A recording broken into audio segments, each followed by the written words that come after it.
ஸ்தோத்திரம். தேவனுடைய மகா பரிசுத்த நாமத்திற்கு மகிமை உண்டாவதாக. இந்த அருமையான பரிசுத்த நல்ல நாள் காலை வேளையிலும் கர்த்தருடைய சன்னிதானத்திலே கடந்து வந்து இறைவனை தொழில் கொள்ளும்படியான பெரிய பாக்கியத்தை அருமை ஆண்டவர் நமக்கும் இரக்கமாய் தந்திருக்கிற மகா பெரிய பேரன்புக்காக தெய்வத்திற்கு நாம் அதிகமாக ஸ்தோத்திரம் செலுத்துவோமாக. தேவனுடைய மகா பரிசுத்த நாமத்திற்கு மேம்பட்டதாக நாம் நிர்மலமாகாதிருக்கிறது கர்த்தருடைய கிருபையே அவருடைய இரக்கங்களுக்கு முடிவில்லை என்று சொல்லியிருக்கிறபடி கர்த்தர் ஒவ்வொரு நாளும் அருமையா வழி நடத்தி பாதுகாத்து ஆலோசனை கொடுத்து இந்த நாளிலும் ஆண்டுடைய பாதத்தில் கடந்து வர தேவன் கிருபை செய்த தேவனுக்கு அதிகமாக ஸ்தோத்திரம் செலுத்துவோமாக. தேவனுடைய மகா பரிசுத்த நாமத்திற்கு மகிமை உண்டாதாக. இந்த நாளிலும் நாம் தேவசனையானதில் கடந்து வந்திருக்கிறோம். கர்த்தருடைய ஆவியானவர் நமக்கு கொடுக்கிற வேத பகுதியை வாசித்து தேவனுடைய ஆசீர்வாத கிருபைகளை பெற்றுக்கொள்வோமாக. ஏசாயா தீர்க்கதரிசியின் புஸ்தகம் 66 அதிகாரம் 13வது வசனத்தை வாசிங்க. ஏசாயா தீர்க்கதரிசியின் புஸ்தகம் 66 அதிகாரம் 13வது வசனம்.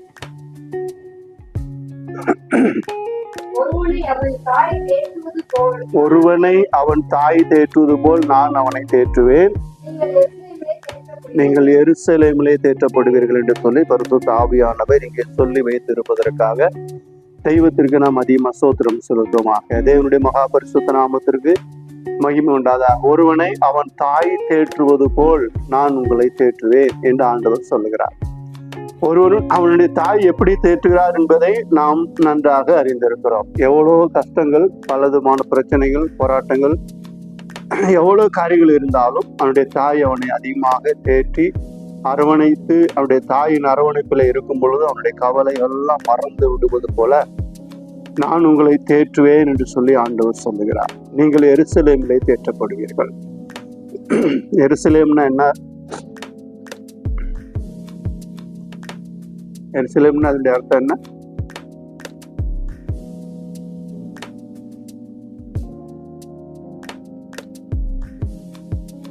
சமாதானம். எருசலேம்னா அதனுடைய அர்த்தம் சமாதானம் என்று சொல்லி நாம் பார்க்கிறோம். அப்படியே சமாதானமான நகரத்தில், சமாதானமான இடத்திலே தேற்றப்படுவீர் என்று சொல்லி பரிசுத்த ஆவியானவர் சொல்வதற்காக தேவனுக்கு நாம் அதிகமாக ஸ்தோத்திரம் செலுத்துவோமாக. ஒருவனை அவன் தாய் தேற்றுவது போல் நான் உங்களை தேற்றுவேன் என்று சொல்லி அருமை ஆண்டவர் சொல்லுகிறதை நாம் விதமாக பார்க்கிறோம். நமக்கு பலவிதமான கவலைகள், துன்பங்கள், துயரங்கள், கஷ்டங்கள் நம்முடைய வாழ்க்கையிலே வந்து கொண்டுதான் இருக்குது, வரும். ஆனாலும் அவைகளிலிருந்து தேவன் அருமையாக நம்மை பாதுகாத்து வழி நடத்தி கொண்டு வருகிறார். அவர் நம்மை தேற்றுகிறார் என்று சொல்லி பார்க்கிறோம். பிரயோஜனமான காரியங்களை நான் உனக்கு போதித்து நடக்க வேண்டிய வழியை உனக்கு காண்பித்து உன்மேல் என் கண்ணை வைத்து உனக்கு ஆலோசனை சொல்வேன் என்று சொல்லுகிறதை பாருங்க. அப்படி என்றால் தேவன் நம்மேல் மிகுந்த கரிசனையா இருக்கிறபடினாலே கண்ணை அவர் நம்மேல் வைத்து நம்மை ஆற்றி தேற்றி ஆலோசனை கொடுக்கிறவராக இருக்கிறார். அப்படி ஆலோசனை கொடுத்து நம்மை ஆற்றுகிறவராக, நம்மை தேற்றுகிறவராக, நம்மை வழி நடத்துகிறவராக நம்முடைய தேவன் இருக்கிறார் என்று சொல்லி அறிந்து நம்முடைய ஆண்டவருக்கு நாம் அதிகமாக ஸ்தோத்திரம் செலுத்துவோமாக. எத்தனையோ மனிதர்கள் இந்த உலகத்துல இருக்கிறார்கள். அவர்களுக்கு ஆறுதல் சொல்லவோ, ஆற்றவோ, தேற்றவோ, அவர்களை வழி நடத்தவோ ஒருவர் இல்லை, ஒருவனும் இல்லை என்று சொல்லி பார்க்கிறோம். ஆனால் நம்முடைய ஆண்டவராக இயேசு நமக்காக, நம்மை ஆற்றுவதற்காக, தேற்றுவதற்காக எப்போது நம்ம அண்டையிலே இருந்து கொண்டே இருக்கிறார். நமக்கு சில நேரங்கள் என்ன செய்யாது தெரியல, நம்முடைய ஆண்டவர் நம்ம பக்கத்துலதான் இருக்காரா இல்லையா அப்படின்னு சொல்லி என்ன செய்யல தெரியாதனால நாம் தவித்து புலம்பி கொண்டு இருக்கிறத நவிதமாக பார்க்கிறோம். தேவனுடைய மகாபரிசுத்த நாமத்திற்கு மகிமையுண்டதாக. விதமாக ஆதியாகமத்தின் புஸ்தகத்துல நாம் விதமான சம்பவத்தை குறித்து வேதத்திலே வாசிக்கிறோம். அங்கே ஆதியாகமம் 32 அதிகாரம் 24வது வசனத்தை வாசிங்க. ஆதியாகமம் 32 அதிகாரம் 24வது வசனத்தை வாசித்து நாம் கர்த்தருடைய வார்த்தைகளுக்கு போவோம். வாசிங்க.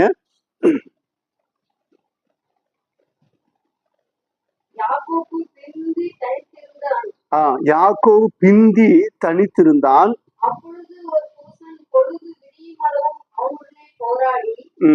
அப்பொழுது ஒரு புருஷன் பொழுது விடியும்போது அவனோடு போராடினான் என்று சொல்லி நவதமாக பார்க்கிறோம். தேவனுடைய மகாபரிசுத்த நாமத்திற்கு மகிமை உண்டாதாக. இங்க என்ன சம்பவம் நடந்தது என்று சொல்லி நாம் கொஞ்சம் பார்ப்போமானால், யாக்கோபு தன்னுடைய சகோதரனை ஏமாற்றி விதமாக ஆசீர்வாதத்தை பெற்றுக்கொண்டு ஓடி போனதாகவும், விதமாக மறுபடியும் சில வருஷங்கள் கழித்து திரும்பி வருகிறார். அப்படி வரும்பொழுது தன்னுடைய சகோதரனுக்கு விதமாக என்ன செய்கிறார், ஆள் அனுப்புகிறார். நான் விதமாக என்னிடத்துல ஏராளமான ஆடுகளும் மாடுகளும் ஒட்டகங்களும் குதிரைகளும் வேலைக்காரர்களும் வேலைக்காரிகளும் இருக்கிறார்கள். விதமாக கர்த்தரை ஆசீர்வதித்திருக்கிறார். இவருடைய பரிவாரங்களோடு நான் வந்திருக்கிறேன், இதை என்னுடைய சகோதரிடத்துல போய் சொல்லுங்கள் என்று சொல்லி தன்னுடைய வேலைக்காரர்களுக்கு அவர் விதமாக கட்டளை கொடுத்து அனுப்புகிறதை பார்க்கிறோம். அவர்கள் போய் என்ன செய்கிறார் என்றால், போய் அவருடைய சகோதரிடத்துல சொல்லிவிட்டு திரும்ப விதமாக யாக்கோபிடத்துல கடந்து என்ன சொல்கிறார் என்றால், நாங்கள் போய் நம்முடைய சகோதரனை சந்தித்தோம், அவரும் என்ன செய்யறாரு 400 பேரோடு உம்மை எதிர்கொண்ட வருகிறார் என்று சொல்லி சொன்ன உடனே யாக்கோபுக்கு ரொம்ப தூக்கி வாரி போட்டுருச்சு, ரொம்ப கஷ்டமாகி போயிடுச்சு. ஏன்னா சகோதரன் 400 பேரு கூட வர்றானா அப்படின்னு சொன்னோடனே அவருக்கு என்ன பண்ணுறதுன்னு தெரியல, ரொம்ப தர்ம சங்கடமாக போய்விட்டது என்று சொல்லி நான் விதமாக பார்க்கிறோம். அப்படி தர்ம சங்கடமான காரியமான அப்படின்னாலே அவருக்கு இப்போ என்னன்னா,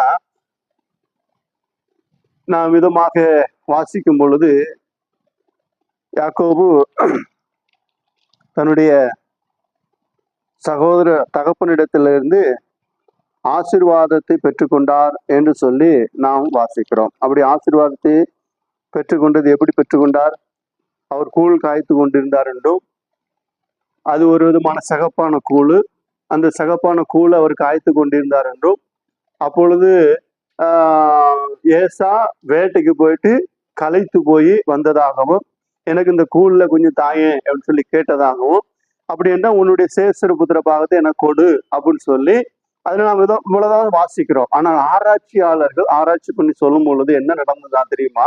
அதாவது இஸ்ரேலில் எபிரேயர்களுடைய காரியங்கள் படி அதாவது தகப்பனார் இறந்து போனா அவருடைய அந்த தகப்பனார் இறந்து போன துக்கம் கொண்டாடும் பொழுது மகன் என்ன செய்வார் என்றால், அந்த துக்கம் கொண்டாடும் நாட்களில் மகனுக்கு ஒரு விதமான சிகப்பு கூழ் காட்சி கொடுப்பார்களாம். அது யாரு காட்சி கொடுக்கணுமா தெரியுமா? அதாவது அடுத்து சேஷ்டபுத்திர பாகத்துல வருகிற மூத்த குமாரன் அந்த கூழை காட்சி அவருடைய தகப்பனுக்கு கொடுக்க வேண்டும். அவர் தகப்பன் கொடுக்கும் பொழுது அதை வாங்கி அவர் குடித்து ஆறுதல் அடைய வேண்டும். இதுதான் அதனுடைய இந்த நாள் வரைக்கும் விதமாக யூதர்களுக்குள்ள இருக்கிற ஒரு சட்ட ஒழுங்கு. அப்படின்னாலும் இங்கு நாம் வேதத்துல வாசிக்கிறோம், யாக்கோபு எப்படிப்பட்டவராக இருந்தார் என்று வேதம் சொல்லுகிறது. அவன் குணசாலியும் கூடாரவாசியுமாக இருந்தான் என்று சொல்லி பார்க்கிறோம். ஆனால் ஏசாவு குறித்து என்ன சொல்லுகிறது? அவன் வன சஞ்சாரியாக இருந்தான், வேட்டைக்காரனாக இருந்தான் என்று சொல்லி பார்க்கிறோம். இதுல 2 விதமான காரியம். இது என்னன்னா, குணசாலியும் கூடாரவாசியுமா இருந்தது யாக்கோபு. நல்ல குணமுடையவனாகவும் குடும்பத்தை ஆதரிக்கிறவனாகவும் குடும்பத்தை பொறுப்பா நடத்துகிற ஒரு மனிதனாக யாக்கோபு இருந்தார். ஆனால் ஏசா எப்படிப்பட்டவனா இருந்தால், மூத்தவனா பிறந்தாலும் அவர் ஊதாரியாக இருந்தார். இன்னைக்கு கொஞ்சம் லீவ் விட்டாச்சுன்னா வீட்டுல அம்மாவுக்கு ஏதாவது வேலை செய்வோம், அதெல்லாம் செய்ய மாட்டாங்கன்னா உடனே பேட் எடுத்துட்டு கிரிக்கெட்டுக்கு விளையாட போற மாதிரி, இல்லைன்னா என்ன எங்கடா போற அப்படின்னா அந்த வந்துடுறேம்மா அப்படின்னு சொல்லிட்டு போயிட்டு சாயந்தரம் வரைக்கும் வராம சுத்துறதால ஏசா அந்த நாட்கள்ல தாய் தகப்பனுக்கு எந்த உதவியும் செய்யாத ஒரு மனுஷன். தாய் தகப்பனுக்கு எந்த உதவியும் செய்யாத ஒரு மனுஷன் அவன் என்ன செய்யறான்னா, அந்த நாட்கள்ல இன்னைக்கு பேட்டு அன்னைக்கு வில்லு அம்பு எடுத்துட்டு வனத்துக்கு போய் மிருகங்களை வேட்டையாடி அவனுக்கு பொழுதுபோக்கு அப்படி ஜாலியா சுத்திட்டு வர்றவன் வீட்டை குறித்தோ தகப்பனை குறித்தோ தாயை குறித்தோ யாரை குறித்தும் அவனுக்கு என்ன இல்லை, அக்கறை கிடையாது. அவன் வாழ்ல ஜாலியா சுத்தணும், ஜாலியா வரணும், அந்த நேரத்துக்கு சாப்பாடு கிடைக்கணும், சாப்பிடணும், போய்கிட்டே இருக்கணும். அப்படிப்பட்ட ஒரு மனுஷனாக இருந்தான். ஆனால் ஆராய்ச்சியாளர்கள் வேத ஆராய்ச்சியாளர் சொல்லும் பொழுது இந்த யாக்கோபு ஏசா என்று சொல்லும் பொழுது, அதாவது முந்தி பிறந்தது யாரு? முந்தி பிறந்தது யாரு? ஏசா. பிந்தி பிறந்தது யாக்கோபு. ஆனா அதுல என்ன அப்படின்னா, யாக்கோபு அப்படின்னு சொன்னா எத்தன் அப்படின்னு சொல்லி சொல்லப்படுகிறதை பார்க்கிறோம். அப்படி அல்ல, யாக்கோபு யா அப்படின்னாலே கர்த்தர். யாக்கோபு கர்த்தருடைய தாசன், கர்த்தருடைய அடிமை என்று சொல்லி கர்த்தருடைய பாதம் பண்ணுகிறவன் என்று சொல்லி விதமாக அர்த்தம். அதனாலதான் யாக்கோபு ஏசாவுடைய குதிகாலை பிடித்து வெளியே வந்த பொழுது இவன் கர்த்தருடைய கரத்தை காலை பிடித்து வெளியே வருகிறவன் என்று சொல்லி பேர் வைத்தார்கள். ஆனால் இன்னைக்கு அந்த எத்தன் சொல்லி பேர் வச்சது யாரு தெரியுமா? ஏசா. ஏன் தெரியுமா?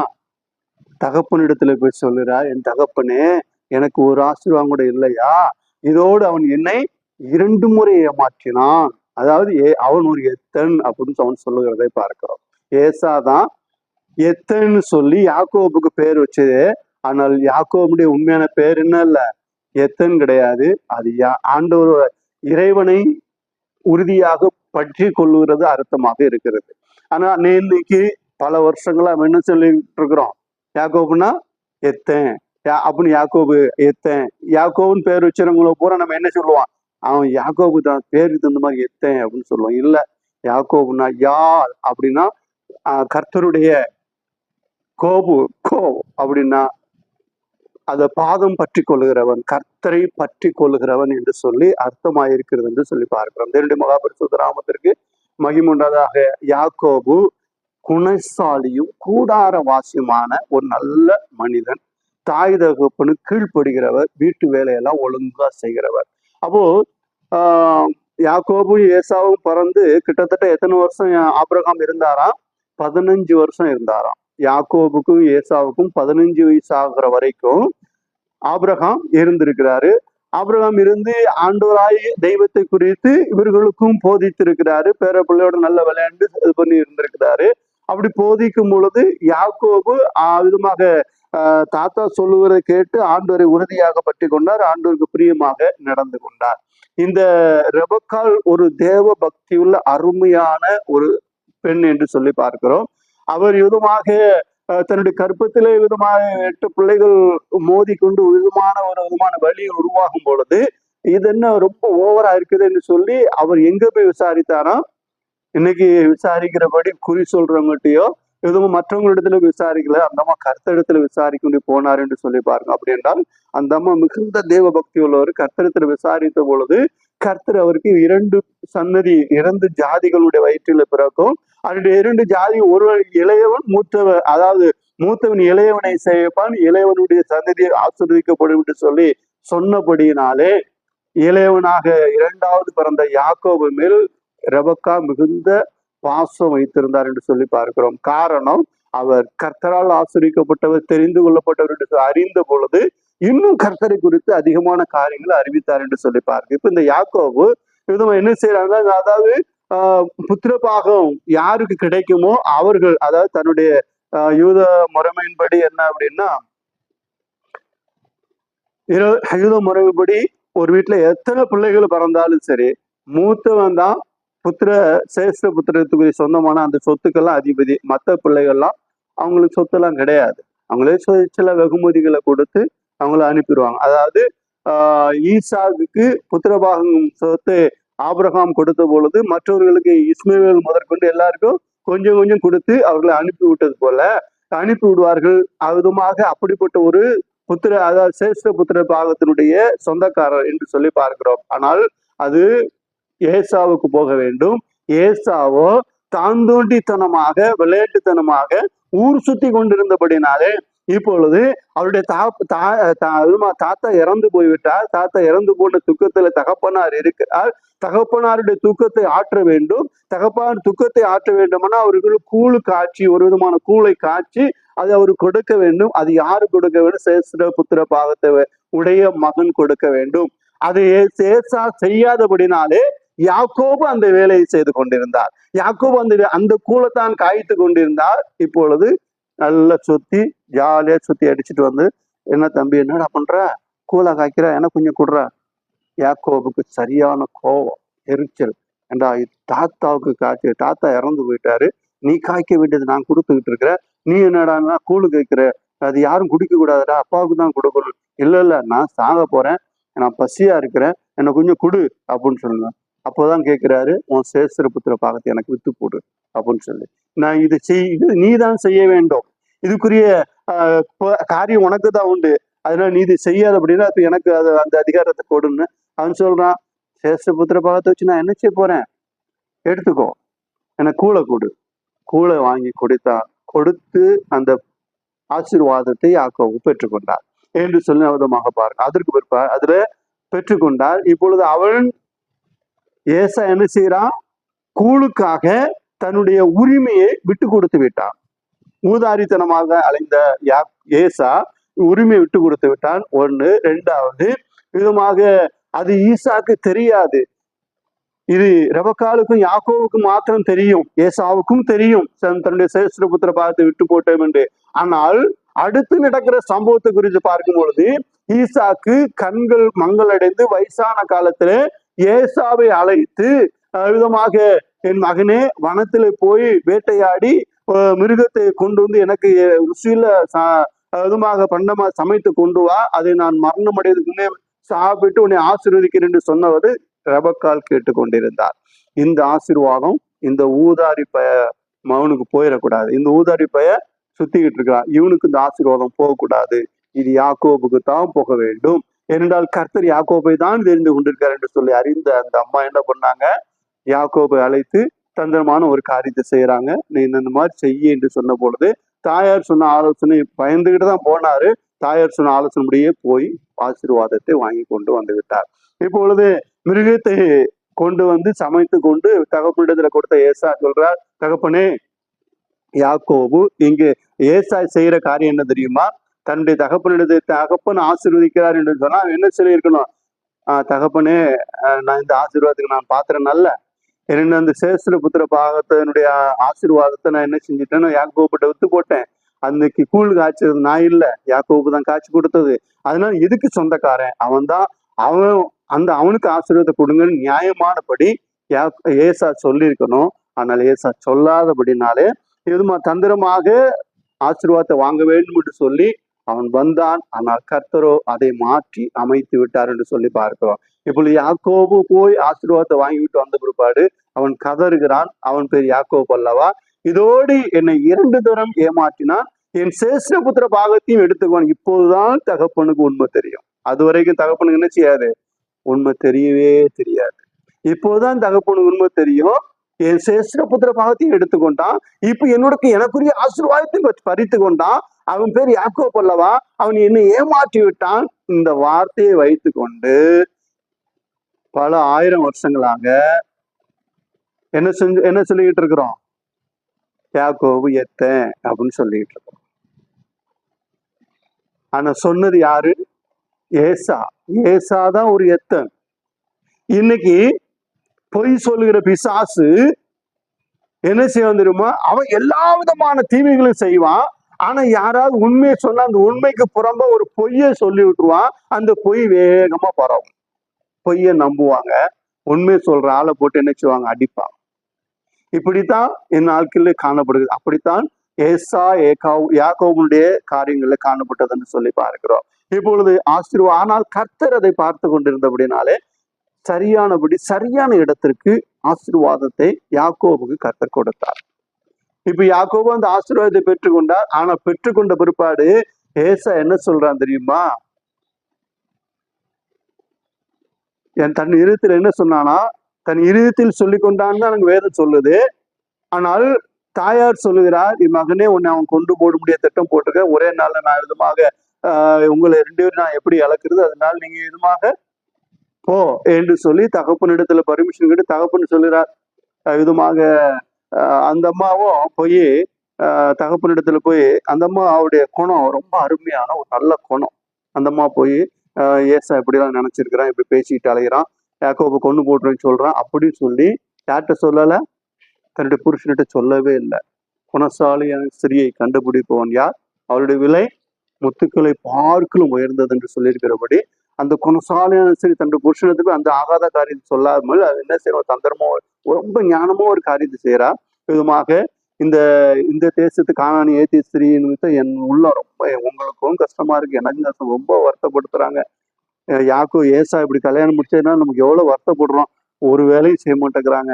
நம்ம அடுத்த பிள்ளை யாக்கோபும் இப்படி கல்யாணம் முடிச்சுட்டு வந்துட்டான்னா இன்னும் நமக்கு வருத்தமா இருக்குமே, அதனால என்ன செய்யறேன், என்னுடைய சகோதர வீட்டுல போய் ஒன்று கல்யாணம் முடிக்க சொல்லுங்க அப்படின்னு சொன்ன உடனே ஈசாக்கு யாக்கோபை கூப்பிட்டு எதுவுமே என்ன செய்யறாரு, மகனே வா, நீ போய் பதானாராமில் இருக்கிற உன்னுடைய தாயாருடைய சகோதரன் லாபானுடைய குமார்த்திகள் ஒரு பெண்ணை நீ கல்யாணம் முடிச்சுட்டு வா, நீ போ, உன்னை அனுப்புறேன்னு சொல்லி அனுப்பி விட்டதை பார்க்கிறோம். ஆனால் ஏசா என்ன செஞ்சிட்டு இருந்தாரு, யாக்கோபு மேல கடுமையான கோபத்துல இருந்தார். அந்த கடுமையான கோபம், ஏசா கோபமா இருக்கிறார், கொன்னு போட்டுருவேன் என்று சொன்னார். யாக்கோபு கல்யாணம் முடிக்கும்போது வயசு என்ன?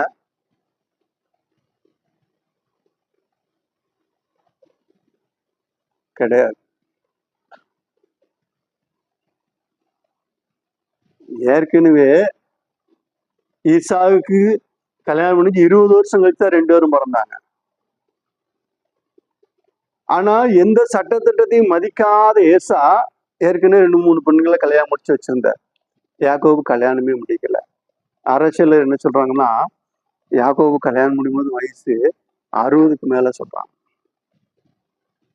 60 வயசுக்கு மேல இருக்கிற ஒரு மனுஷன் அப்பா அம்மா கூட இருக்கிறார், கல்யாணம் முடியாம இருக்கிறார். அது குறிப்பாடு கத்த விதமாக தகப்பன் சொல்றதை கேட்டுட்டு அவரு சகோதரனுக்கு பயந்துகிட்டு போறாரு, கொண்டு போட்டுருவானோ. ஏன்னா தாயார் சொல்லியிருக்க மகனே அவன் உன்னை கொன்னுருவேன்னு சொல்லி அவன் தீர்மானம் பண்ணியிருக்கிறான். அதனால போப்பா, நீ போ, அங்க போ, நான் உனக்கு ஆள் அனுப்புவேன், நான் சொல்லி விடுவேன், நான் சொல்லி விடுற வரைக்கும் அங்க இரு.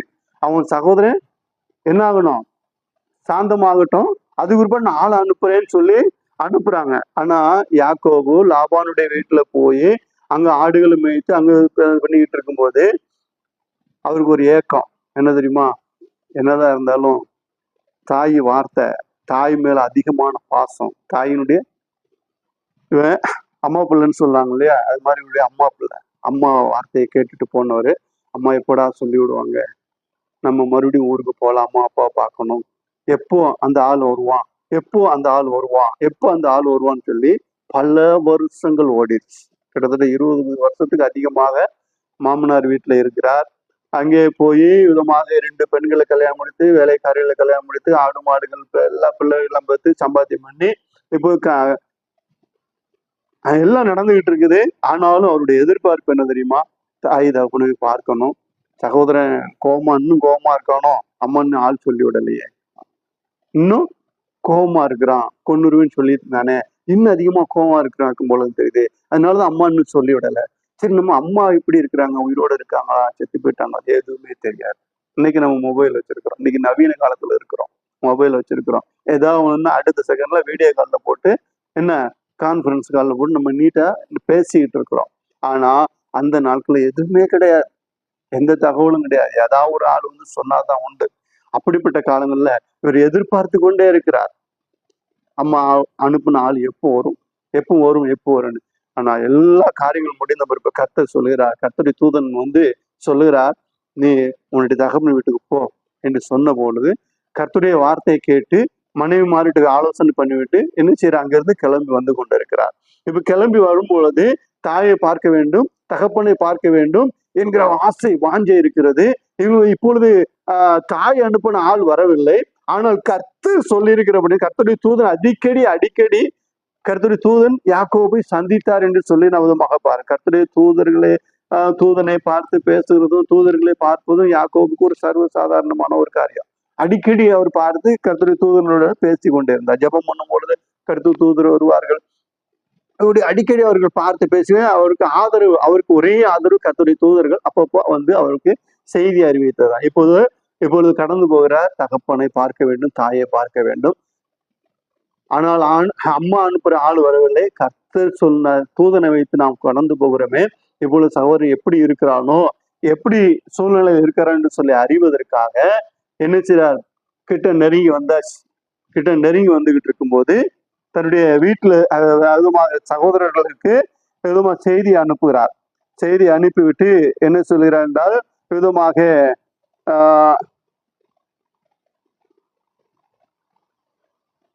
என்னுடைய அதாவது தம்பி வந்து கொண்டு இருக்கிறார், நான் விதமாக கிட்ட வந்துட்டேன், எனக்கு ஏராளமான ஆடு மாடுகள்லாம் இருக்கிறாங்க என்ன என்று சொல்லி அவர் விதமாக அனுப்பும் பொழுது அந்த வேலைக்காரர்களும் வந்து நாங்க போயிட்டு வந்தோம், உமது சகோதரர் 400 வருகிறாருன்னு சொல்லி கேட்ட உடனே ஏற்கனவே இவருக்கு என்ன இருந்துச்சு, சகோதரன் மேல ஏசாமேல எப்படி இருந்துச்சு, கொண்டு போட்டுருவான் அப்படிங்கிற பயம் இருந்துச்சு, கலக்கம் இருந்துச்சு, அதிகமான துக்கம் இருந்துச்சு, பாரம் இருந்துச்சு, எப்போ அவன் கொண்டுடுவான்னு.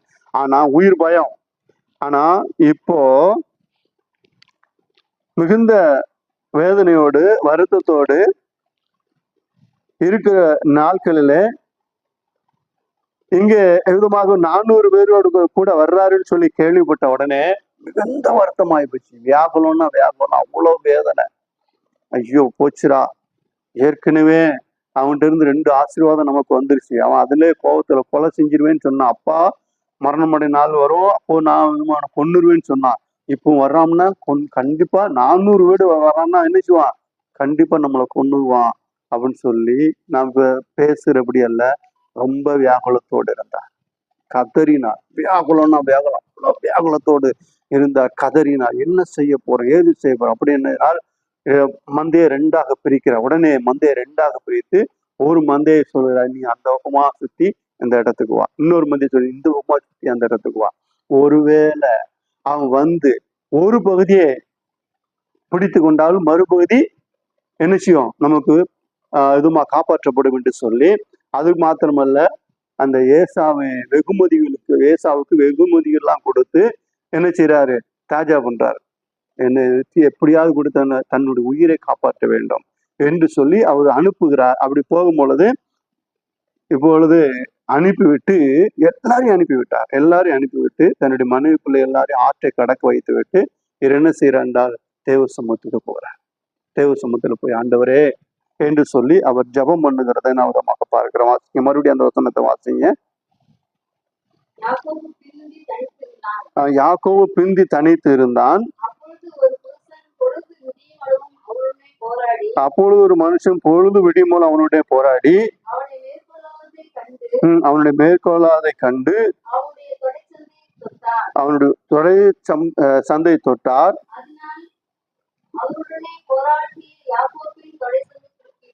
விதமாக சுலுக்கிட்டு என்று சொல்லி நான் விதமாக பார்க்கிறோம். விதமாக தனித்திருந்து ஆண்டவரிடத்துல போய் ஜபம் பண்ணுகிறார். ஜபம் பண்ணும் பொழுது மிகுந்த வியாகுலம், மரணத்துக்கு ஏதுவான வியாகுலம்.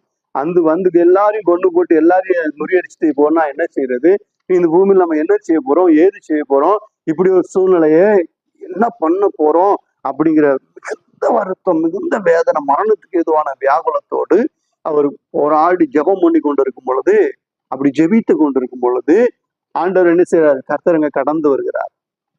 கர்த்தரங்க கடந்து வந்து என்ன செய்யறாரு, யாக்கோபோடு போராடுகிறார் என்று சொல்லி பார்க்கிறோம். அது என்ன நடந்துச்சு தெரியுமா, யாக்கோபோடு விளையாட ஆரம்பிச்சார். மிகுந்த வருத்தத்தோடு மிகுந்த துக்கத்தோடு வந்திருக்கிற தன்னுடைய மகனை ஒரு தாய் தேற்றுவது போல் நான் உங்களை தேற்றுவேன், நீங்கள் எருசலேமை தேற்றுப்படுவீர்னு சொல்லி இருக்கிறபடி தேவனாகி கர்த்தர் அங்க என்ன செய்யறார், தாயாக கடந்து வந்து தேற்றுகிறார், அரவணைக்கிறார். விதமாக அவர் தனித்திருந்து அவர் தேவ சமூகத்தில் முறையிடுவதற்காக தனித்திருந்து ஜெபிக்க கடந்து வரும் பொழுது ஒரு கரமும் வலது பக்கமா மேல அப்படியே உட்கார்ந்து மேல அழுத்தின உடனே ஒரு கரம் அழுத்துது அப்படின்னு சொல்லி அந்த கரத்தை இப்படி தள்ளி விட்டுட்டு இது பண்றாரு. உடனே அந்த கரம் எடுத்துக்கிடுச்சு. பட் கொஞ்ச நேரம் கழிச்சு இந்த பக்கம் அவர் எப்படி இருந்தாரு, மரணத்துக்கு எதுவான வியாகுலத்தோடு இருக்கிறாரு. இப்பொழுது அவருக்கு ஆறுதல் படுத்த வேண்டும், இப்பொழுது அவரை தேற்ற வேண்டும், அந்த வியாகுலத்திலிருந்து அந்த பிரச்சனையிலிருந்து அவர் வெளியே கொண்டு வர வேண்டும். கர்த்தர் என்ன செய்யறார் என்றால் அவரோடு கொஞ்சம் விளையாடுகிறார். கர்த்தர் அவரோடு என்ன செய்யறாரு, கொஞ்சம் விளையாடுகிறார். அவரை கொஞ்சம் இந்த பக்கமா அமுக்குறார், அப்புறம் இந்த பக்கமா அமுக்குறார், அப்புறம் கட்டி பிடிக்கிறாரு. இவர் திமுறும் பொழுது விட்டுறாரு, அப்புறம் கையை பிடிச்சி இழுக்கிறாரு. அப்புறம் ஒண்ணு கையை பிடிச்சி இழுத்த உடனே அவர் விட்டுறாரு, காலை அமுக்கி பிடிக்கிறாரு. அவங்க காலை இது பண்ண உடனே உதறினோடனே விட்டுறாரு. அப்புறம் அப்படி தலையை போட்டு பிடிச்சி தரையில அமுக்குறாரு. அப்புறம் திமிரி இருந்தோடனே விட்டுறாரு. இப்படி என்ன செய்யறாருன்னா ஒரு மல்யுத்தம் மாதிரி 2 பேருக்குள்ள என்ன நடக்குது, ஒரு விளையாட்டு நடந்துகிட்டே இருக்குது.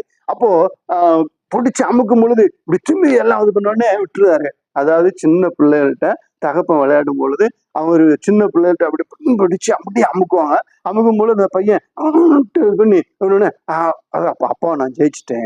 அப்பாவை நான் ஜெயிச்சிட்டேன், நான் பெரிய பலசாலி ஆயிட்டேன், நான் இது பண்ணிட்டேன் அப்படின்னு சொல்லி அந்த பிள்ளை இது பண்றது போல ஒரு தகப்பனுக்கும் மகனுக்கும் இருக்கிற ஒரு நெருக்கத்தை இங்க உண்டாகிறதை பாரு. கர்த்தர் யாக்கோபை தன்னுடைய குமாரனாக நினைத்து அவன் யாக்கோபோடு கர்த்தர் எதுவும் விளையாடுகிறார். விளையாண்டு அவருக்கு இருக்கிற அந்த மனப்பாரத்தை, அவருக்கு இருக்கிற அந்த துக்கத்தை, அவருக்கு இருக்கிற அந்த மன வியாகுலத்தை அகற்றி கொண்டு இருக்கிறார். இப்பொழுது அவருக்கு என்ன செய்யணும், போராடுகிறார். போராடி பொழுது விடியும் பொழுது அவர் என்ன சொல்லுகிறார், பொழுது விடிதுப்பா, என்னை போக விடு.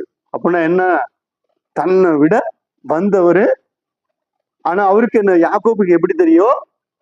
அடிக்கடி ஒரு தூதர்களை சந்திக்கிறபடினாலே ஒரு தூதன் தான் தன்னோடு போராடி கொண்டு இருக்கிறார் என்பதை அறிந்த ஒரு தூதனோடு பொழுது விடியுது. பொழுது விடிஞ்சு, சரிப்பா என்னை போக விடுப்பா, பொழுது விடிது, நான் போகணும். அதாவது யாக்கோபு பெரிய பலசாலி மாதிரியும் வந்திருக்கிறவரு பலவீனர் போல அவர் காண்பிக்கிறார். இப்போ யாக்கோபுக்கு என்ன என்ன இல்ல? அந்த பாரம் இல்லை, அந்த துக்கம் இல்லை, அந்த கவலை இல்லை, எல்லாம் மாறிவிட்டது. இப்பொழுதுதான் கர்த்தர் யாக்கோபோடு பேச ஆரம்பிக்கிறார். பேசின உடனே போராடும் பொழுது உடனே என்னச்சுன்னா, அவங்களோட போராடி மேற்கொள்ள முடியலையா, அதனால நரம்பு தொட்டாராம். அது சுளுக்கிச்சு. அதாவது சுளுக்கு, அந்த சுளுக்கு ஆண்டவர் என்ன செய்யல, எடுக்கவே இல்லை. யாக்கோபு தன்னுடைய ஆயுள் முழுவதும் அந்த சுளுக்கோட தான் நடந்து கொண்டே இருந்தார். ஆனால் கர்த்தர் ஒருவர் போராடி அவரை கர்த்தரை அவர் மேற்கொண்டது போல காண்பித்து அங்கே அவருக்கு ஆறுதல் சொல்லுகிறத நவதமாக பார்க்கிறோம். வாசிக்க திறந்த வசனத்தை வாசிங்க. நான் போகட்டும் பொழுது விடியது என்றார். ஏதோ ஒரு கர்த்தருடைய தூதன் என்ன செய்யும், அவருக்கு ஜெபத்துல இருக்கும்போது தூதன் தான் வந்து போராடுகிறார் அப்படிங்கிறது அவருக்கு நல்லா தெரியும். அதனால அவர் சொல்றாரு, நீ என்னை ஆசிரியர் போக விடேன் அப்படின்னு சொல்லுறார். உடனே அவர் சொல்லுறாரு, உன் பேர் என்ன அப்படின்னு. அவன் பேர் என்ன என்று சொல்லி கேட்ட உடனே அவர் சொல்லு, யாக்கோபு அப்படின்னு சொல்லுகிறார். ஏற்கனவே கர்த்தரை பற்றி கொள்ளுகிறவன் என்கிற பெயர் இருக்கிறது. இப்போது ஆண்டவர் சில எக்ஸ்ட்ரா ஒரு பேர் பட்டம் கொடுக்கிறார். வாசிங்க. அப்பொழுது அவர் இனி உன் பேர் யாக்கோபு என்னப்படாமல் இஸ்ரவேல் என்னப்படும். இப்போ இஸ்ரவேல், நீ மனுஷனோடு தேவனோடு போராடி வெற்றி கொண்டாயே, நீ பெரிய பராக்கிரமசாலி, பெரிய ஜாதி, கர்த்தரால் ஆசிரியப்பட்டவன் என்று சொல்லி எக்ஸ்ட்ரா ஒரு பேரை பட்டத்தை கொடுத்து அவர் ஆசீர்வதிக்கிறத நான் விதமாக பார்க்கிறேன். நிறைய இடங்கள்ல நான் யாக்கோபுன்னு சிறு பூச்சியே, இஸ்ரவேலும் சிறு கூட்டமே, பயப்படாதே, நான் உன்னோடு இருக்கிறேன். 49வது அதிகாரம் ஏசாயா 49:41 வாசிக்கும் பொழுது விதமா என்ன சொல்லி இருக்குது? 1-2 வசனங்கள் வாசிங்க. 41 ஏசாயா 41, 44 வாசி, 41, 9-10 வாசி. 41 9-10.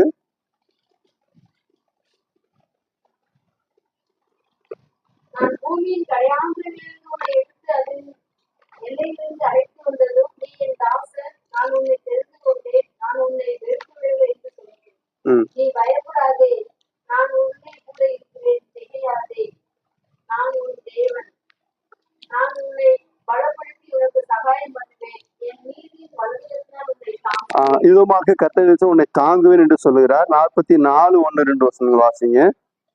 இப்போது என் தாசனாகிய யாக்கோபே, நான் தெரிந்து கொண்ட இஸ்ரவேலே கேள், உன்னை உண்டாக்கினவரும் தாயின் கற்பத்தில் உன்னை உருவாக்கினவரும் உனக்கு துணை செய்கிறவருமாகிய கர்த்தர் சொல்லுகிறதாவது, என் தாசனாகிய யாக்கோபே, நான் தெரிந்து கொண்ட யெஷூரனே, பயப்படாதே. என்ன சொல்லுகிறார்? பயப்படாதே, நான் உன்னோடு கூட இருக்கிறேன் என்று சொல்லுகிறதை 43:1-5 வரைக்கும் வாசிங்க. இப்போதும் யாக்கோபே,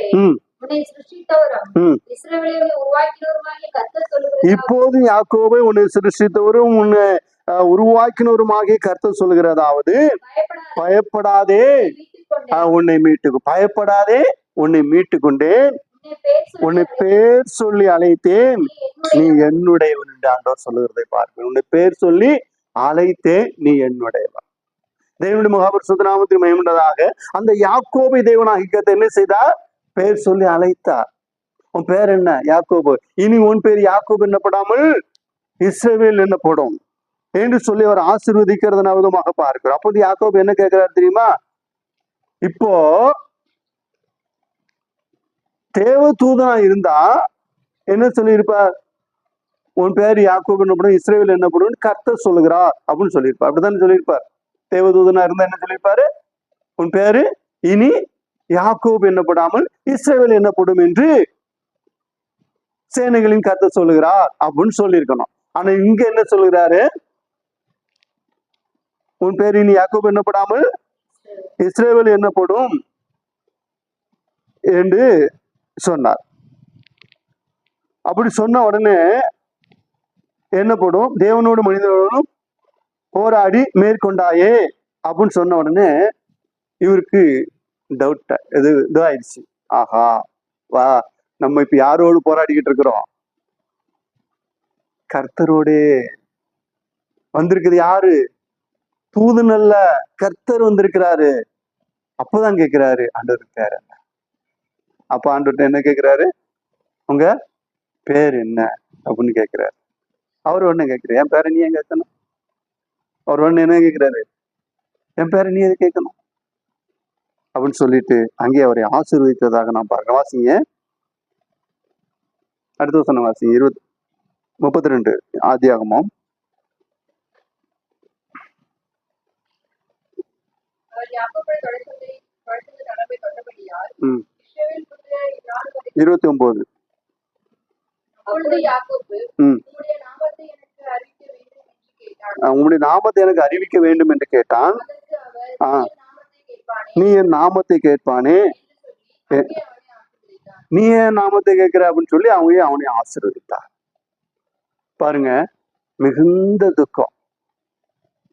ஏசா என்ன செய்வானோ, பிள்ளைகளையும் ஆடு மாடுகளையும் வேலைக்காரர்களையும் எல்லாத்தையும் என்ன செஞ்சிருவான்? நம்ம எல்லாம் கொண்டுட்டு எடுத்துட்டு போயிடுவானே அப்படின்னு சொல்லி மிகுந்த வேதனையோடு மிகுந்த துக்கத்தோடு வந்த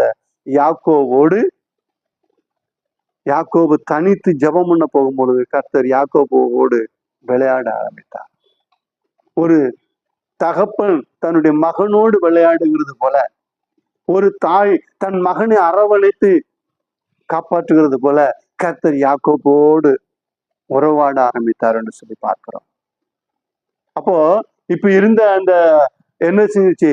அந்த கவலை, அந்த துக்கம், அந்த பாரம் எல்லாம் மாறிடுச்சு.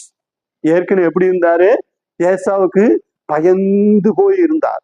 அவருக்கு ஏற்கனவே பயம் இருக்குது. ஏன்னா யாக்கோபு ஏசா என்ன சொல்லியிருக்கிறாரு? தகப்பனுக்காக துக்கிக்கும் நாட்கள் வரும், அப்பொழுது யாக்கோபை நான் கொண்டு போடுவேன் என்று சொல்லி இருக்கிற சபதம் எடுத்திருக்கிறார். இதை அவருடைய தாயாகிய ரெபெக்காள் சொன்னபடினாலே இப்பொழுது பயந்து கொண்டுதான், தன்னுடைய சகோதரனுக்கு உயிருக்கு பயந்து கொண்டுதான் எங்க போகிறாரு? பதானாராமுக்கு போகிறார்.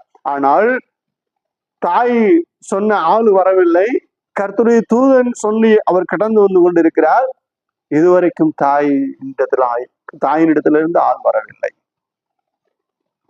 அவர் போய் என்ன புலம்பிருப்பார் தெரியுமா? ஆண்டவரே, நீ சொல்லித்தானே நான் போகணும். என் தகப்பன்னு சொன்னார், என் தாயை சொல்லிச்சு, என் தாய் ஆள் அனுப்புனேன்னு சொன்னாங்க, அவங்களும் அனுப்பலையா, நான் என்ன பண்றது?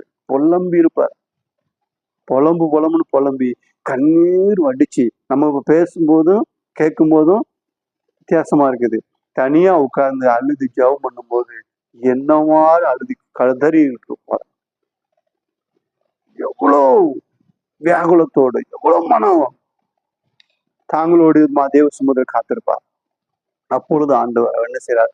பயந்து நடுங்கி உயிருக்கு பயந்து நடுங்கி ஓரமாய் நின்று கொண்டிருந்த யாக்கோபை என்ன செய்றார்? கர்த்தர் பெரிய பராக்கிரமசாலியாக மாற்றுகிறார். முழுவதும் அவர் என்ன செய்றார்? அவரோடு போராடி அவர் வெற்றி கொண்டார். இப்ப கர்த்தர் சொல்லுகிறார், நீ தேவனோடும் மனுஷனும் போராடி வெற்றி பெற்றார். இப்ப யாக்கோபு எப்படி இருக்கிறாரு? யாக்கோபுக்கு அண்ணனை பத்தி கவலை இல்லை, யாரை பத்தி கவலை இல்லை, எந்த விதமான கஷ்டம் இல்லை. அவர் இப்ப ஒரு பெரிய தடகாத்திரமான மனுஷன். நான் தேவனையே வெற்றி கொண்டேன். இந்த அண்ணன் என்ன பண்ணுவான்? அவன் வந்தவனை பாத்துக்கலாம். இப்போ அவருக்கு எந்த கவலையும் இல்லை, எந்த பாரமும் இல்லை. கர்த்தர் மேல் பாரத்தை வைத்தோடு அவர் உன்னை ஆதரிப்பார், நீதிமான ஒருபோதும் தள்ளாட விட்டார். சங்கீதம் 55:22 வாசிக்கிறோம். பிரியமான தேவனுடைய பிள்ளைகளே, கர்த்தர் மேல் நாம் பாரத்தை வைத்து விட்டு ஆண்டுடைய கல்யாணத்தை நாம் காத்திருக்கும் பொழுது கர்த்தர் நம்மை ஆற்றுகிறவராக, தேற்றுகிறவராக, நம்மை அரவணைக்கிறவராக இருக்கிறார் என்று சொல்லி நாம் விதமா பார்க்கிறோம். யாக்கோபை ஆதரித்தவர், யாக்கோபை தேற்றினவர், யாக்கோபை பராக்கிரமசாலியாக மாற்றினவர். அவர் சொல்லுறார், யாக்கோபு என்னும் சிறு பூச்சியே, இஸ்ரவேலின் சிறு கூட்டமே, பயப்படாது, நான் உடனே இருக்கிறேன். ஏசாயா 43:2 வாசிங்க. யாக்கோபு என்னும் பூச்சியே, இஸ்ரவேலின் சிறு கூட்டமே, பயப்படாதே, நான் உனக்கு துணை நிற்கிறேன் என்று கர்த்தரும் இஸ்ரவேலின் பரிசுத்தருமாகிய உன் மீட்பர் சொல்லுகிறார். வாசிங்க வாசிங்க வாசிங்க.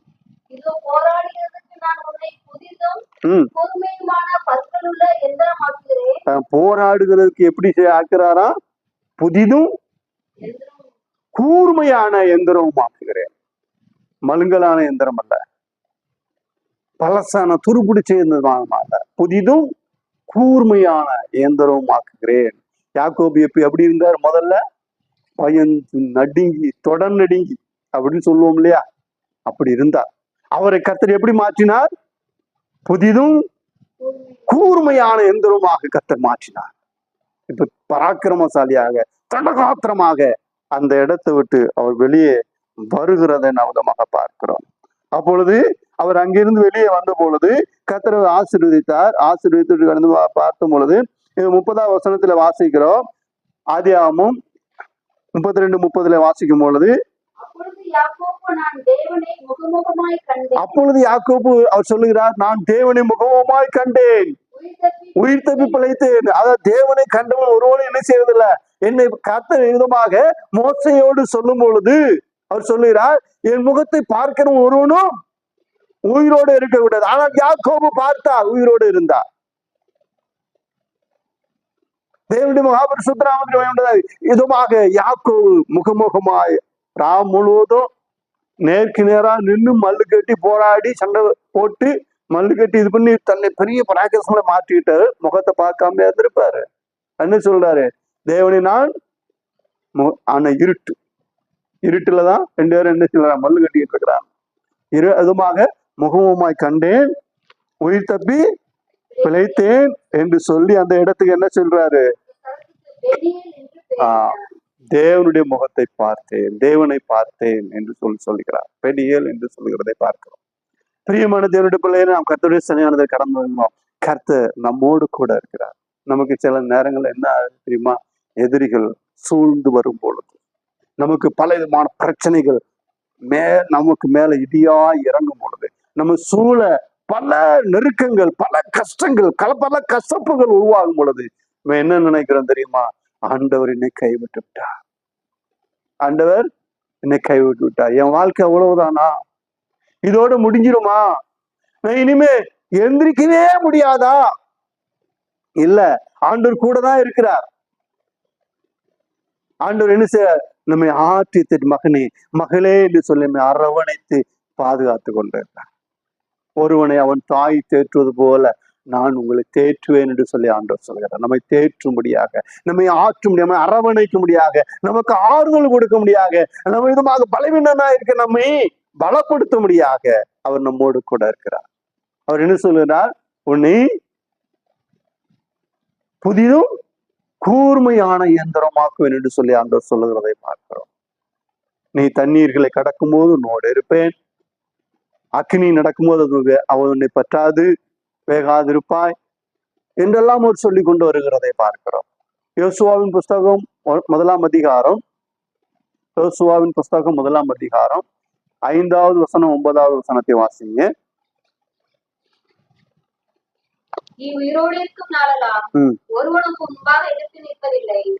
அவருக்கு ஒரு பயம். யாருக்கு? யோசுவாவுக்கு ஒரு பயம். பல லட்ச ஜனங்களையும் மோசே நடத்தி கொண்டு வந்தா. இப்பொழுது மோசே எங்க போயிட்டாரு? ஆண்டோடத்துல போயிட்டார். கர்த்தர் அவரை அடக்கம் பண்ணிட்டார். இப்போ மோசே அடக்கம் பண்ண பிற்பாடு மோசே அடுத்து யோசுவாவை கர்த்தர் நியமிச்சிட்டார். நியமிச்ச பிற்பாடு யோசுவாவுக்கு என்ன பண்றது ஏது பண்றதுன்னு தெரியல. ஆனா கர்த்தர் நியமிச்சுட்டார், பொறுப்பெடுத்தாச்சு. பொறுப்புக்கு வந்தாச்சு. பொறுப்புக்கு வந்த பிற்பாடு அவர் நின்று கொண்டிருக்கிறார். ஆனால் கர்த்தர் இதுல போகும்பொழுது கர்த்தர் சொல்லுகிறார், நீ என்ன செய்ய வேண்டாம், நீ உயிரோடு இருக்க நாளெல்லாம் ஒருவன் உனக்கு முன்பாக எதிர்த்து நிற்பதில்லை. நான் மோசையோடு இருந்தது போல உன்னோடும் இருப்பேன். நீ பயப்படாத, என்ன செய்யாத, நீ பயந்து நடுங்கி சோர்ந்து போகாத. மோசையோடு இருந்தது போல உன்னோடு இருப்பேன். நான் உன்னை விலகினால்தான் நீ கவலைப்படணும், நான் உன்னை கைவிட்டால்தான் நீ கஷ்டப்படணும். நான் உன்னை விலகுவதும் இல்லை, உன்னை கைவிடுவதும் இல்லை என்று ஆண்டவர் சொல்லுகிறதை பார்க்கிறோம். பிரியமானவர்களே, நாம் ரட்சிக்கப்பட்டு நாம் இயேசு ஏற்றுவோம். ஆரம்பத்தில் நமக்கு வெளிப்பாடு, காட்சி, தரிசனம் எல்லாம் உருவாச்சு. சில நேரங்களில் சில பிரச்சனைகள் வரும்போது, சில போராட்டம் வரும்போது போராடி மன்றாடி உபாசித்து 40 நாள் 50 நாள் போராடி ஜெபிச்சுக்கிட்டு இருக்கிறோம். ஆனா ஆண்டவர் என்ன செய்யல, ஒரு உத்தரவும் வரல, ஒரு வெளிப்பாடும் இல்லை, ஒரு காட்சி தரிசனம் இல்லை. என்ன ஆண்டவரே, கைவிட்டுட்டீங்களா? நான் என்ன பண்ணுனேன், நான் ஏது பண்ணேன், எனக்கு இப்படி ஆயிடுச்சு அப்படி ஆயிடுச்சு அப்படின்னு சொல்லி என்ன செய்வோம், போராடிட்டு இருப்போம். ஆண்டவர் என்ன சொல்றாரு தெரியுமா, நான் உன்னை விட்டு விலகுவதும் இல்லை, உன்னை கைவிடுவது. நான் விட்டு விலகுனாதானே உன்னை கைவிடுவேன். ஆனா நம்ம என்ன செய்யறோம், போராடிட்டு இருக்கிறோம். பிரியமான தேவனுடைய பிள்ளைகளே, தேவ சன்னிதானத்திலே கடந்து வந்திருக்கிறோம். கர்த்தர் சொல்லுகிறார், நான் விட்டு விலகுவதும் உன்னை கைவிடுவதும் இல்லை. 9வது வசனத்தை 7வது வசனத்தையும் 9வது வசனத்தை வாசிங்க. என் தாசனாகிய மோசே உனக்கு கற்பித்த நியாயப்பிரமாணத்தின்படியெல்லாம் செய்ய கவனமாய் இருக்கும்படி மோசே உனக்கு என்ன கட்டளை இட்டு இருக்கிறாரோ அதை செய்யும்படி மாத்திரம் நீ கவனமா இருக்கும்படி திடமானதா இரு அப்படின்னு சொல்லுகிறார். வாசிங்க. நீ போகும் இடமெல்லாம் புத்திமான நடந்து கொள்ளும்படிக்கு. அப்ப ஆண்டவர் என்ன சொல்லுறாருன்னா, நான் உன் கூட தான் இருக்கிறேன், நான் உன் கூட இருந்து உன்னை ஆசீர்வதிச்சு உன்னை பலப்படுத்துவதற்கு நீ என்ன செய்யணும்னா, என்னுடைய வார்த்தையை கை கொண்டு என் வார்த்தையில நடந்து கொண்டு, என் வார்த்தை விட்டு என்ன செஞ்சிடாத, விலகி போயிடாத. அவன் சொன்னா இவன் சொன்னா அப்படி சொல்லு இப்படி சொல்லுன்னு சொல்லிட்டு என் வார்த்தையை விட்டு விலகிறாத. என் வார்த்தையை உன் இருதயத்தில பதித்து என் வார்த்தையின்படி நடந்து கொண்டிரு. என்னுடைய வார்த்தை நீ கை கொள்ளு, என்னுடைய வார்த்தையில உறுதியா இரு. ஆண்டுடைய வார்த்தை தான் நம்மளை என்ன செய்யும், பரிசுத்தப்படுத்தும். சங்கீதம் 119வது சங்கீதத்துல வாசிக்கிறோம். 9ல இருந்து அந்த 8 வசனம் கொடுத்திருக்காங்க இல்லையா, அந்த 8 வசனத்தையும் வாசிக்கும் பொழுது அதுல அருமையா சொல்லப்படுறது வார்த்தை. அது முழுசு அந்த 8 வசனம் வார்த்தை வார்த்தை வார்த்தை வார்த்தை வார்த்தையை கை கொள்ளணும். வாசிங்க. 9, 10, 11 வாசிங்க. 16 வசனம் இருக்கா, வாசிங்க. 8 வசனம் 16 வரைக்கும். வாலிபன் தன் வழி எதனால் சுத்தம் பண்ணுவான், உமது வசனத்தின்படி தன்னை காத்துக் கொள்கிறதுனால் தானே. வசனத்தின்படிதான் வாலிபன் சுத்தமாவான். உம்முடைய வசனத்தை தன்னுடைய இருதயத்தில் வைத்தால் அவன் வழி சுத்தமா இருக்கும். அடுத்த வசனம், என் முழு இதயத்தோடும் உம்மை தேடினேன். காரணம் வாசி, உம்முடைய கற்பனைகளை விட்டு வழி தப்பாம இருக்கும் பொழுது இருக்க வேண்டும். அப்போ கர்த்தருடைய கற்பனை வார்த்தை விட்டு விலகாது, வழி தப்பாம இருக்க வேண்டும். அடுத்த வசனம், நான் உமக்கு விரோதமா பாவம் செய்யாதபடிக்கு உம்முடைய வார்த்தையின் இருதயத்துல வைத்து வைத்தேன். அடுத்த வசனம், கர்த்தாவே நீ சோதரிக்கப்பட்டவர், உம்முடைய பிரமாணம், அங்கேயும் உம்முடைய வார்த்தை தான், உம்முடைய பிரமாணம் உம்முடைய வார்த்தையிலையும் எனக்கு போதியும். உம்முடைய வாக்கின் நியாயத்திற்கு வார்த்தை, வாக்கின் நியாயத்திற்பெல்லாம் என்ன செய்வேன், உடைய வார்த்தையின் உதடினால் அறிக்கையிடுவேன். திரளான செல்வத்தில் கழிகிறது போல உம்முடைய சாட்சியின் வழிகள், உம்முடைய வார்த்தையின் வழிகளை கழி கூறுகிறேன். உம்முடைய கட்டளைகளை, உம்முடைய வார்த்தைகளை தியானித்து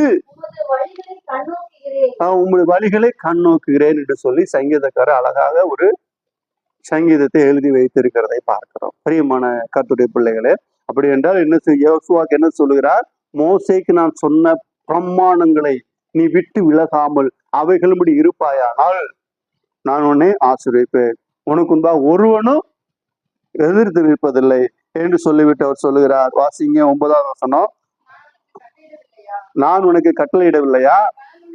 பழங்கொண்டு திடமனதாயிரு, திகையாதே, கலங்காதே, நீ போகும் இடம் எல்லாம் உன் தேவனாய் கர்த்தர் உன்னோடு கூட இருக்கிறார். ஹல்லேலூயா, ஹல்லேலூயா, ஹல்லேலூயா.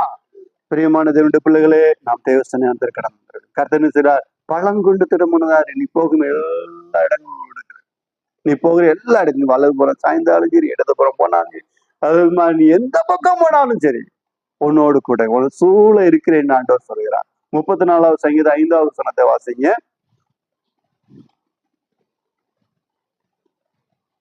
5வது வசனமும் 7வது வசனத்தை வாசிங்க. அவர்கள் அவரை நோக்கி பார்த்து பிரகாசம் அடைந்தார்கள். அவரை நோக்கி பார்த்த முகம் எந்த முகம் என்ன செய்யல, வெட்கப்படவே இல்லை. 7வது வசனம். கர்த்தருடைய தூதன் அவருக்கு பயந்தவர்கள் சூழ பாளையம் இறங்கி, அப்ப கர்த்தர் எல்லா பக்கமும் சூழ பாளையம் இறங்கி பாதுகாக்கிறார். தேவனுடைய மகாபரிசுத்த நாமத்திற்கு மகிமையுண்டதாக. அதனால நமக்கு கவலையா, கஷ்டமா, துன்பமா, வியாகுலமா போட்டு மனசை போட்டு ஆட்டி கண்ணீர் விட்டு அழுது புலம்பி அது இப்படி ஆயிடுச்சு, அப்படி ஆயிடுச்சு, இப்படி இருக்கு, அப்படி இருக்கு, வேண்டாம், தேவையில்லை. கர்த்தர் கூட இருக்கிறார். ஆண்டவர் சொல்லிட்டு விட்டுறார். ஆண்டவர் தேற்றுவார். ஆண்டவருடைய வார்த்தையினுடைய உள்ளத்துல கொண்டு வந்து அந்த வார்த்தையை தியானித்து கொண்டிருப்போம். ஆண்டவர் சொல்லுகிறார், ஒருவனை அவன் தாய் தேற்று போல் நான் உங்களை தேற்றுவேன். ஆண்டவர் நம்மை தேற்றுகிறவராக, அரவணைக்கிறவராக, பாதுகாக்கிறவராக நம்ம ஆண்டவர் நம்மோடு கூட இருக்கிறார். பிரியமான தேவனுடைய பிள்ளைகளை, ஆண்டவர் சொல்லுகிறார், ஒருவனை அவன் தாய் தேற்றும் நான் உங்களை தேற்றுவேன். நீங்க எங்க தேற்றப்படுவீர்கள்? எருசலேமில் தேற்றப்படுவீர்கள். எருசலேம் மகாராஜாவுடைய நகரம். அங்கு ஆண்டவர் உட்கார்ந்திருக்கிற சிங்காசனம் இருக்கிறது. அங்கே சமாதானம் உண்டாயிருக்கும். ஆண்டவர் அங்கே தேற்றுகிறவராக இருக்கிறார். நாம் பிரியமான கர்த்தருடைய பிள்ளைகளே, நாம் தேவசனையானதற்கு கடந்து இருக்கிறோம். அவர் நம்மை தேற்றுவார், நம்மை ஆற்றுவார், நம்மோடு கூட இருக்கிறார். பிரச்சனைகளை குறித்து கவலைப்பட வேண்டாம், போராட்டங்களை குறித்து கவலைப்பட வேண்டாம், அதுமாக எந்த ஒரு சம்பவத்தை குறித்து நாம் கவலைப்பட வேண்டாம். கர்த்தர் மேல் பாரத்தை வைத்து விடும். அவர் நம்மை ஆதரிக்கிறவராக இருக்கிறார்.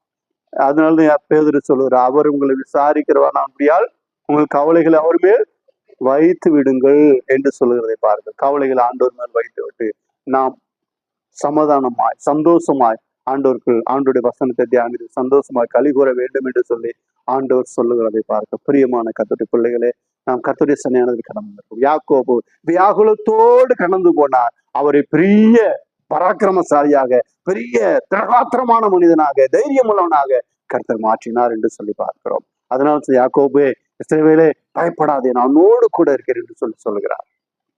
அதனால நமக்கு வர பிரச்சனை குறித்து, நமக்கு வர துன்பங்களை குறித்து, நமக்கு அடிக்கடி வருகிற போராட்டங்களை குறித்து, நம்முடைய குடும்பத்துல காணப்படுற பிரச்சனைகளை குறித்து நம்ம ஒருபோது என்ன செய்யக்கூடாது, கலங்க வேண்டிய அவசியம் இல்லை என்று ஆண்டவர் சொல்றார். கர்த்தர் நம்மோடு கூட இருக்கிறார்.